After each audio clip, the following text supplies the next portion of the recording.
Hey, welcome to the Richard Sherman podcast brought to you by The Volume. I appreciate you joining us. Make sure you like and subscribe to our videos. We'll love to see you every week. All right, welcome back to the Richard Sherman podcast. It's a really exciting week, Mitchell. Playoff football. Who's going to the title game? Niners are. I know you love you some Niners, Rich, but they're gonna have a tough matchup. This weekend proved it. The elites are in the Final Four, Rich. I think that is safe to say. Let's start down in Philly land, though. I know you got some people in Philly that like you a little bit. We've been talking positively about them throughout the year, but they absolutely took it to the Giants. You did not see this coming, Rich.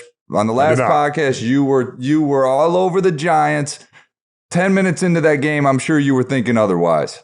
Mitchell, they did not show up at all, Mitchell. The team that played during the regular season that was competitive, Dexter Lawrence was all over the place during the regular season. Didn't get a pressure in the game, not anything, Mitchell. They're big-time playmakers. Their D-line that was really dominant throughout the season did not show up at all. Oh, it was disappointing. But on the flip side, Jalen Hurts looked really good. The Philly offense looked unstoppable against that defense.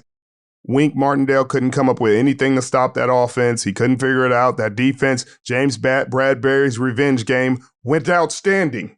Got him an interception. They cut him this year, Mitchell. They cut him, and he returns to send them home. Mitchell, that is like storybook ending. Mitchell, you cut me for cap relief. Mitchell, when you're on a team that doesn't pay the quarterback yet, you're not paying the quarterback $50 million, you don't need cap relief. So they didn't have to cut him, Mitchell. They didn't need to save money, yada, yada. He wasn't making a crazy amount of money. He was making what he deserved. And, of course, he goes and has an all-pro season and sends you home. New York Giants, you deserve what you got. Congratulations, James Bradbury, Darius Slay, Brandon Graham, all those big-time playmakers they got. Oh, it was cool to see. The NFL playoffs are here. If your team's in, it's going to be fun. But what if you could actually be at the game? That'd be fun. For last-minute amazing deals on tickets to your favorite NFL team, check out Game Time, the fastest-growing app in the U.S. If your team is out of it, no sweat. They have tickets to NCAA, NHL, NBA games, even concerts and comedy shows, too. So if you're in San Francisco, you want to see the Niners, download the Game Time app, create an account, and redeem the code Sherman for $20 off your first purchase. Terms apply. Again, create an account, enter the code Sherman, that's SHERMAN, for $20 off. No matter where you live, get out and have some fun this week. Download the Game Time app. Last minute tickets, lowest price, guaranteed. We were very skeptical going into this game with all the injuries. Jalen Hurts coming off the shoulder injury. Lane Johnson, banged up. The Giants handling Minnesota very easily. And then it's just, it's kind of this big brother mantra where the Eagles just take care of business. The Giants enter the offseason in murky waters. Daniel Jones finally was starting to find his footing down the stretch. Now he might have found his foot out the door after a performance like this. Rich, before we talk more about Philly, I want to address the elephant in the room with Daniel Jones. Are you extending him beyond this season if you are in the New York Giants front office? I'm not. I can't even think of a number to give him. I can't think of a number. They're arguing with Geno about $30 million right now. People are like, oh, I don't know. So what are you going to give Daniel Jones? That number would be, all right, if you can't give Geno coming off a Pro Bowl season $30 million, then what can you give Daniel Jones? And I don't know. I don't know what you do to him. Do you give him a $15 million, $10 million deal and tell him, prove it with incentives if you hit the playoffs, or you do certain ththings that can get you up to 20, 25 mil maybe? But that seems crazy. That seems... that doesn't seem like it's in the cards, and they have other problems. They need to find a way to get some playmakers at receiver. They still got to pay Galladay, and they're not getting out of that contract right now. So I think they're a year away from getting out of that contract, and they just need to find more playmakers. Saquon is another one. What are they going to do with Saquon? He says he doesn't want to break the bank. He says he doesn't need top. He doesn't need to reset the market, but he needs something favorable. Everybody sounds good. Everybody's a hometown discount until they're not, Mitchell, until they're not. So we'll see what he does, but they need to find more talent on offense. They were able to do a lot with the little this year offensively. They need to correct that. Let's get back to the Eagles. 28-0 at halftime. It's the fifth largest halftime lead in playoff history. This team was dominant. I know you had questions coming into this game. Does this level of dominance, quell some of your concerns surrounding this football team? No, Mitchell, they just overwhelmed and overmatched opponent, just like the Dallas Cowboys did against the Tampa Bay Buccaneers. They beat a team that barely slipped into the playoffs. Like, should the Giants have been in the playoffs? That's debatable. You know, they were playing for their playoff lives, but they made it. So congratulations. But they were a Cinderella story for even being in the playoffs. You know, that was a great year for Daboll and his first year coaching, but they weren't expected to do anything. So I'm not giving them like, hey, you know, I think it's going to be a great game between them and the 49ers. I think it's going to be a dogfight. I don't think they've played a defense as good as the 49ers defense, Dallas Cowboys. I mean, you know, they thought, and then they weren't. So I think it's going to be a great game. Oh, Rich, let's change pace here. We got to go over to the AFC. The other game that was played on Saturday was in Kansas City. The gritty Jaguars team, you know, no one saw them getting, you know, into the second round, certainly midway through the season. And here they were, you know, with a shot. You saw Patrick Mahomes go down with a high ankle sprain, and all of a sudden, there was light at the end of the tunnel for this Jaguars team. And they just didn't take advantage, Rich. Break it down for me. They didn't want to win that game, Mitchell. I mean, Trevor Lawrence wanted to win that game, but Agnew, I mean, you know, I feel bad for the kid. It's a fumble, but that's a blunder. That's a blunder. That's a huge blunder in a situation where they needed to have it. And they had done so much to get in that game, to get back in that ball game after blunder after blunder. But congratulations, Jacksonville. There's hope. Doug Peterson, heck of a coach. There's a future there. People are excited. They should be excited in Duval. But the real story coming out of Kansas City should be Patrick Mahomes. The high ankle sprains do not heal that quick, Mitchell. They do not. They do not. He stayed out there. He soldiered through, but you played against a terrible Jacksonville Jaguars defense. Congratulations. Those boys that's coming from Cincinnati, they are hungry and they are hunting. The plan he had against them last year, Mitchell, to beat Patrick Mahomes, not a hobbled Patrick Mahomes, not a high ankle sprained Patrick Mahomes, a very healthy Patrick Mahomes went home when he faced this defense last year. And they're more experienced, Mitchell. They're better. They're playing with confidence. They're not second guessing whether they should be here or not. They know they should be here, Mitchell. They're feeling like favorites. You know, it's different when you got the underdog mentality and you're like, we're not supposed to be here. Mitchell, they're walking into places, they're walking into restaurants and the waitress already knows their order. Mitchell, they're supposed to be here. This ain't the first time they go. They know what it looks like to get to the NFC Championship game. They know what the signs on the field going to look like, what practice is going to look like. They know what a Super Bowl week looks like. And it's starting to smell real familiar. Well, I know you like the Bengals, Rich. The reality is Mahomes is different, and I know he's going to be hobbled going into next week, but he had to overcome this week. And one of the big things, big storyline, especially Jaguars land, like how do you allow Travis Kelce to catch 14 balls, understanding who's under center in the situation that is going on? I mean, Mahomes is so limited. How does that happen? Mitchell, I question how some of these D coordinators, like what they game plan and how they think of these game plans all the time. And it was just unfortunate. But 14 balls, Mitchell, even if he wasn't their number one target, a Hall of Fame worthy tight end, and like for 14, you got to cut the water off at 10, Mitchell. After 10 catches, you're like, hey, somebody else got to catch the ball and beat us down the stretch. But this is their second best player behind Mahomes. You know he's getting the ball. You know he's his security blanket. You know if he's hurt, he's going to look for him and he's going to bail him out. You don't cover him with D linemen.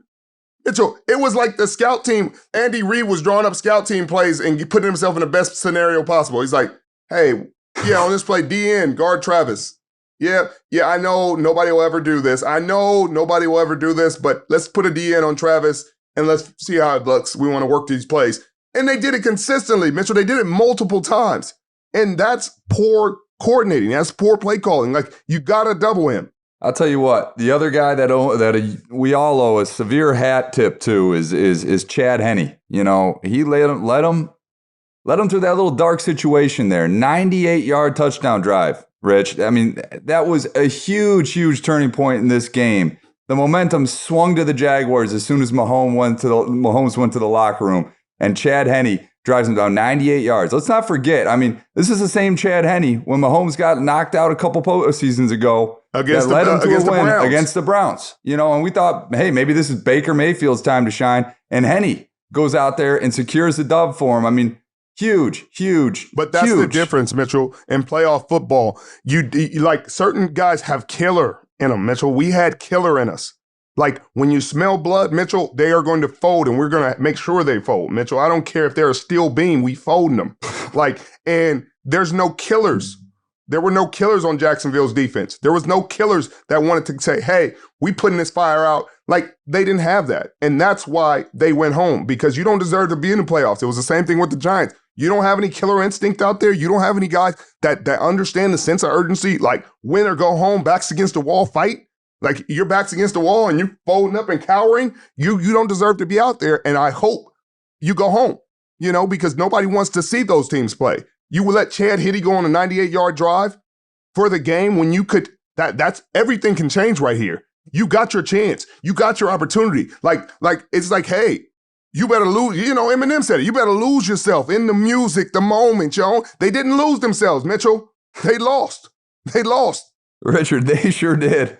They're going home. They're going to be game planning for next season in the NFL draft. That's what they have to look forward to. But onward goes KC. And their foe in the AFC, we already touched on them briefly. Well, let's go to Buffalo. The Bengals, victorious, 27-10. You called the Bengals win, but did you think it would be this commanding, this dominant? Yes, I did, Mitchell. I did. I thought that the Buffalo Bills were on a downward trajectory. I thought it was starting on that January 2nd game where Damar Hamlin got hurt, in that tragedy. And thank goodness everybody's healthy. But I thought this was going to happen then.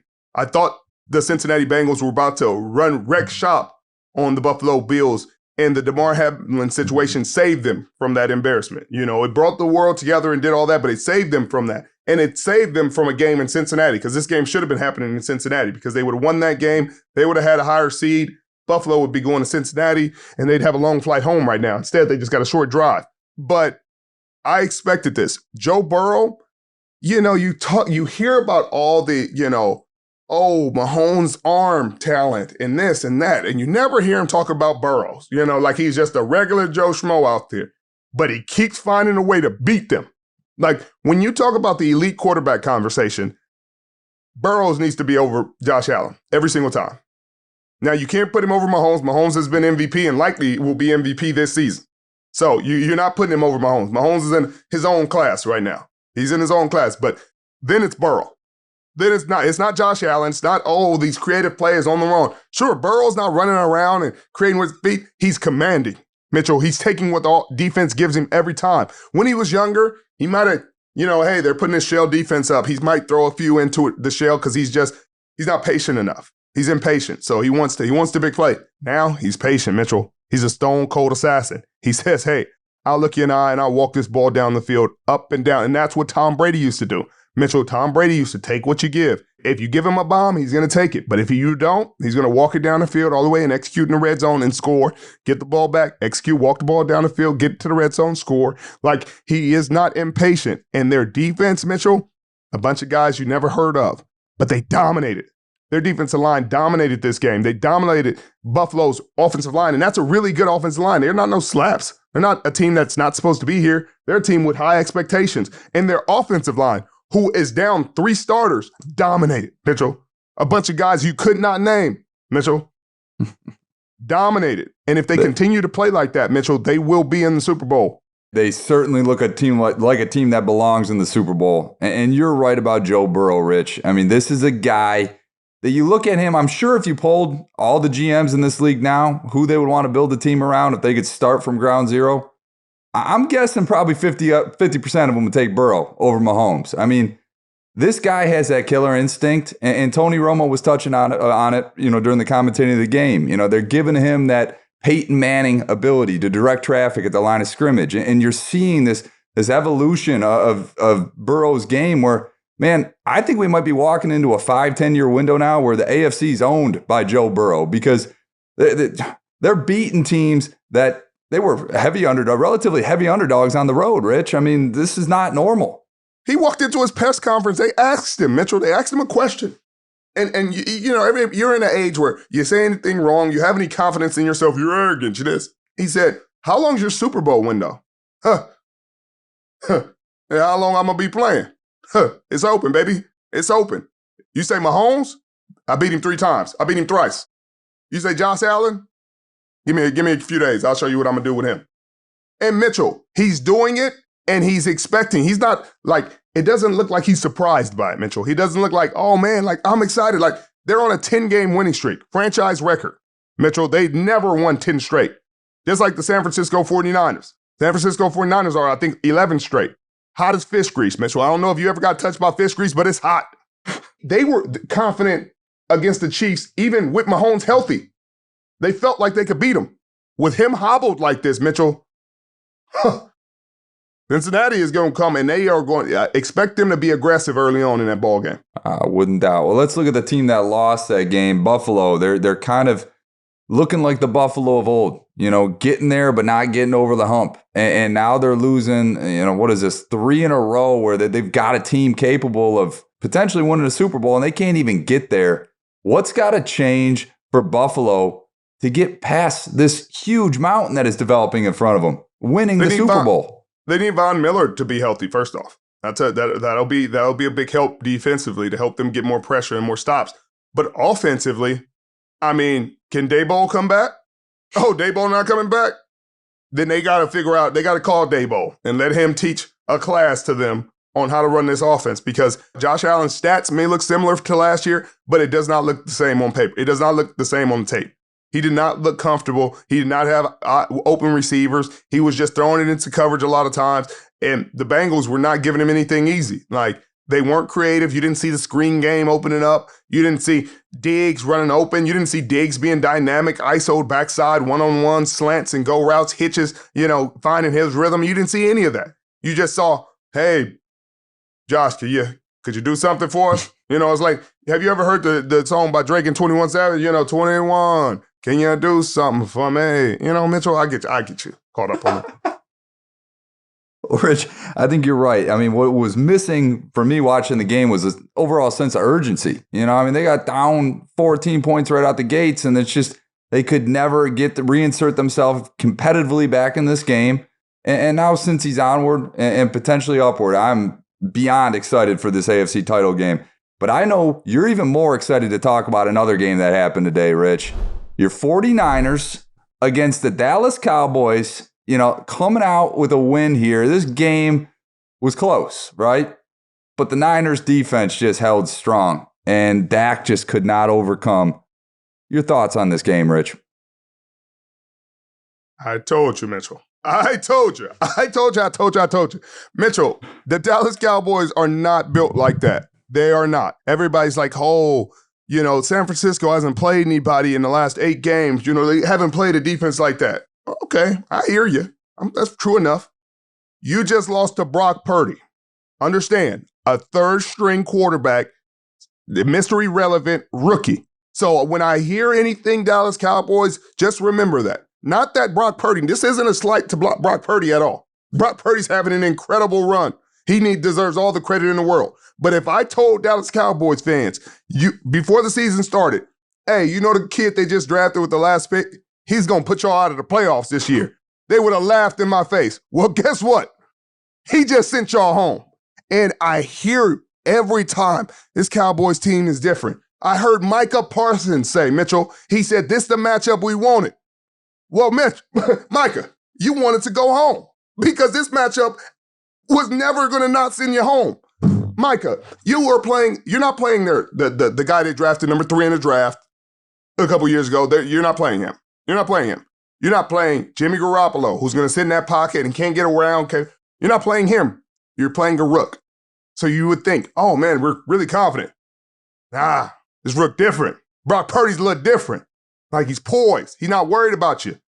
I don't think Micah Parsons had a sack in the game, Mitchell. He just had pressures. He's a pressure guy, Mitchell. He's not a finisher. And that's a great caveat to the Dallas Cowboys, Mitchell, because they're pressure guys, Mitchell. They almost get there, and then they don't. Mitchell, they almost make the play, and then they don't. But you know who's not, Mitchell? Kyle Shanahan. 3 out of the last 4 years, they're in the NFC title game. It don't matter if they start the season 3-5, 5-0, undefeated, 11-game winning streak heading. They thought this team was on an 11-game winning streak and they were going to fold to the Dallas Cowboys. The Seattle Seahawks last week, Mitchell, put up more points in a half than the Dallas Cowboys put in the whole game. They didn't score a second offensive touchdown. And I keep hearing, I was hearing Dallas fans like they had never watched the 49ers, like they didn't know they had 3 All-Pros on their defense. Every level has an All-Pro. Look at the D-line. Nicholas, John Bosa. Come on now. Second level, Frederico, Anthony, Warner. Come on, and then you go to the third level, the surprise of the bunch, Talanoa Hufanga. And he made some key plays, but it was Jimmy Ward, Mitchell. It was Jimmy Ward creating chaos out there. Jimmy Ward who ended this game, and he looked good, Mitchell. But do not forget about the young kid, the guy much maligned throughout the season. What is the other corner outside of Charvarius Ward going to do? Diamador Lenore. It was like he stopped time for a second, took 2 steps, and then started the clock. Because for some reason, Dak, he was standing 2 steps in front of, he was waiting for Dak. It was like when you had your quarterback throw the ball for the drill, and he's like taking too long, like, hurry up and throw it. I'm about to pick this. Like, throw it. Mitchell, Dak was overwhelmed. This moment was too big for him. And when they lost your guy, Mitchell, they lost Tony Pollard. Hopefully it's just a high ankle sprain. He recovers usually 6 to 8 weeks, and he has a good offseason, and he gets his money. The Dallas Cowboys haven't been to the NFC title game since Deion. Mitchell, since Deion. Deion has coached 2 universities now. Mitchell, they ain't been since Deion. Deion done played for different teams. The Ravens, coached high school, won championships, was in the SWAT, and they ain't been to the NFC title since. That's a claim to fame, Deion. Look, without me, y'all not seeing the Super Bowl because they haven't. And that's the reality, and something has to change. Every year, it's like, oh, the Dallas Cowboys, because they get all these primetime games. People are so high on them. Oh, they're going to do it. Zeke had 10 carries for 26 yards. Without Tony Pollard, there is no offense. You talk about C.D. Lamb, had a solid game, had the big explosive that gave him great catch. He had a solid game, 10 for 117. DeMarcus Lawrence had a sack, but you're not feeling good coming out of this game. Like, what's next for them? That's the big question, and I think they'd be fools to let Tony Pollard walk. First off, Zeke is a one-trick pony at this point in his career, in my opinion. I know you like him, Rich, but 10 carries, 26 yards in the playoffs, a game that you cannot lose, and that's a level of production that you have. I mean, come on. But Mike McCarthy, let's talk about the coach right now. Does he stick around? Does he find himself in that same position next year? If he's coaching the Dallas Cowboys, Mitchell, what are we talking about? What did I just tell you? Mitchell, since Deion, they've had different coaches. I'm not going to put it all on McCarthy. They won games. They had a decent season. But no matter who the coach has been, they have not gotten over the hump. They are divisional and done. Divisional and done. Divisional and done. Mitchell, let's put a beat behind it. Divisional and done. Divisional and done. You know what I mean? Kind of ordeal. Like, they're not getting past that. Mitchell, and the San Francisco 49ers are poised. I told my cousin, he left a comment on one of my pictures, and he was like, Cuzzo, this is a different year for the Niners ain't ready for this. I said, Cuzzo, you haven't watched them play. They got an all-pro on all 3 levels, and the kid at quarterback does everything they needed him to do. Christian McCaffrey, they got more playmakers than y'all. George Kittle did it this time, Mitchell. George Kittle, big plays throughout the game. A big penalty holding call, where he would have got open and got a touchdown on a would-be sack. Guy got sacked on the play. It was 3rd down. Would have took him out of, it made it a field goal, but that was a huge play. He made a huge catch to really get him sparked. CMC didn't have the greatest game, but he had the rushing touchdown. He had 6 receptions, huge 3rd down conversions, and Brock Purdy outplaying Dak Prescott. Dak Prescott had a TD, but he had 2 interceptions, costly interceptions, one of them in the red zone, and he just didn't look in control. Brock Purdy always looked in control, Mitchell, and he's throwing harder passes. Like, anytime, everything is going inside for the 49ers. Those are tough passes. And sure, he got lucky. Trayvon Diggs had an interception right in his hand that got tipped. Mitchell, it's the playoffs. If ifs was 5th, Mitchell, we'd all be drunk. We would. Let's get to something here, though, Rich. That is going to be a question, I'm sure, and I don't want to jump too far ahead, but let's just talk in hypotheticals here. Kyle Shanahan came out earlier this week and said, Jimmy G is going to be good to go here relatively soon. I don't know if that's going to be the NFC Championship game or the Super Bowl, but assuming he is healthy, 100% healthy, are you putting him back under center, or are you giving this to No. Not even a question, eh? No, not even a question. Not a debate. Not a conversation. Jimmy's healthy. Perfect. We'll have a solid backup in case any disaster happens. We'll still feel like we have a chance in the Super Bowl. But no, you're not even considering that, Mitchell. This kid has done too much. It's not the completions and the passes that get you. It's when he gets you out of plays that Jimmy wouldn't have been able to get you out of. When there's pressure coming and he spins around. And not that he's making a great pass, but he's not allowing it to be a sack. So instead of it going from 2nd and 10 to 3rd and 15, 3rd and 14, it's 3rd and 10. And that can be done. And instead of, you get a little bit on 1st down, so it's 2nd and 7, and then you get pressure on the offensive line had a bit of a rough day early on in the first half. And he kept them in it. He didn't take a lot of sacks. Sure, he threw the ball away when he had to, but those are huge. And his little bit of mobility is something that Kyle Shanahan values. I mean, that's why he went and got Trey Lance. He wanted mobility, and this guy has just enough to get it done. But you know what else I want to say, Mitchell? Let's hear it. You know how worried DeMeco Ryans was for the Dallas Cowboys? Let me tell you how worried he was, Mitchell. He had 4 job interviews this week, Mitchell. He had 4 job interviews this week. Head coach job interviews. He had to prepare for them. He had to I'm sure they were at least a couple hours. Mitchell, he had 2 today. Mitchell, he had 2 today.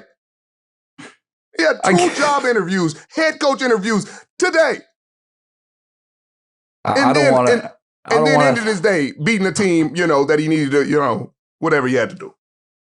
You just love it. You love it. I mean, I don't want to take anything away from DeMeco, but it helps when you have a first-team All-Pro at all levels, Rich. You know that. But obviously he's done a hell of a job with this team. I mean, this defense is an absolute juggernaut. And this was a game I was a little skeptical. I love 49ers. I think they're a hell of a team, but this was the first really, really true test, I think, for Brock more than the team. I think for Brock Purdy, this was the biggest test of his career.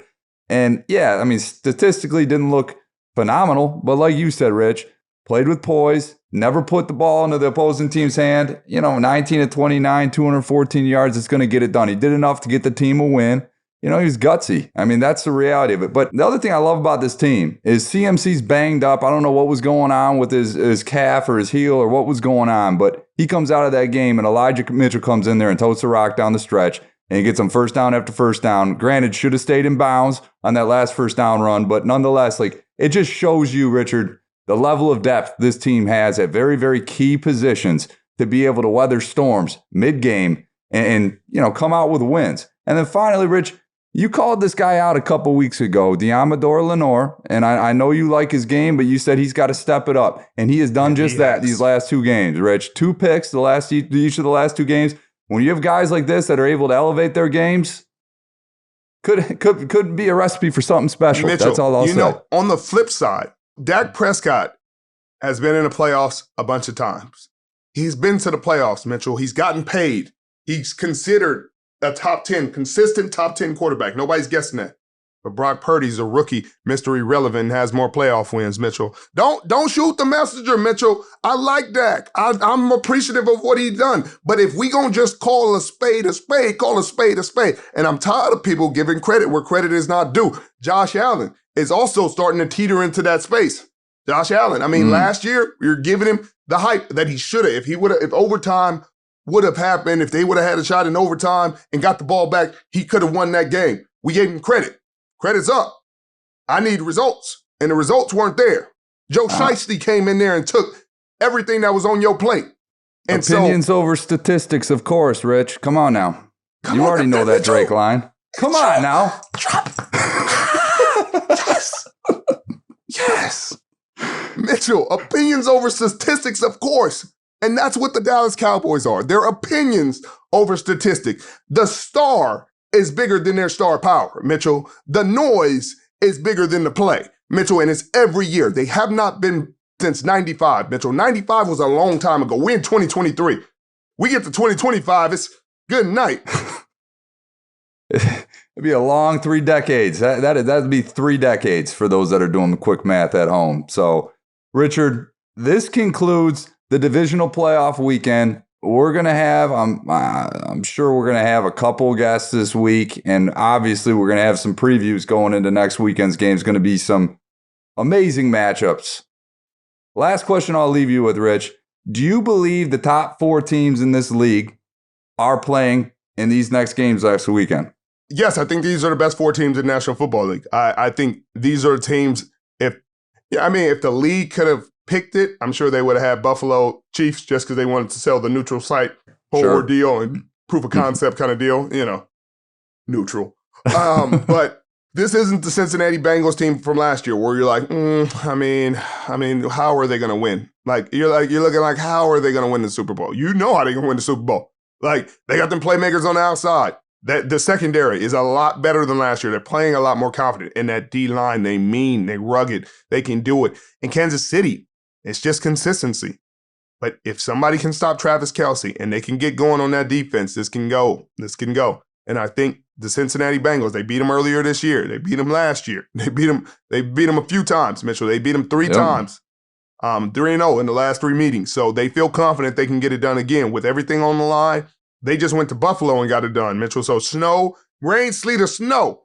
Joe Burrow said, hey, you got to get a ball to Joe. He's Something getting like it that, done. Mitchell. Give me time. Yeah, we got a couple more days to work on that. Right. Well, Richard, it's been a hell of a weekend. We're going to have a great week ahead of us. I'll let you sign us off. Well, appreciate you guys joining us. I had a lot of fun here. Cowboys fans, I'm sorry. You guys talked a lot on my timeline. You guys a lot of comments on my videos, and you gave me a lot of ammo. I sat there. I didn't respond to a lot of them because I was sitting there holding this in. I knew this would happen. You knew this would happen. Dak knew this would happen. McCarthy knew this would happen. Jerry Jones knew this would happen because this is always what happens. And so next year, when your team's 12-4 or 13-4, whatever it is, or 12-5, just shut up and hope that they can beat the San Francisco 49ers. Because you know who's going to be there again? The San Francisco 49ers. So you don't walk into that game confident. You walk in there humbly and hope for a win. But I appreciate you guys joining me. Hit that sub button if you're new. See you next week. We're going to have a special guest. Not sure who yet, but it's going to be nice.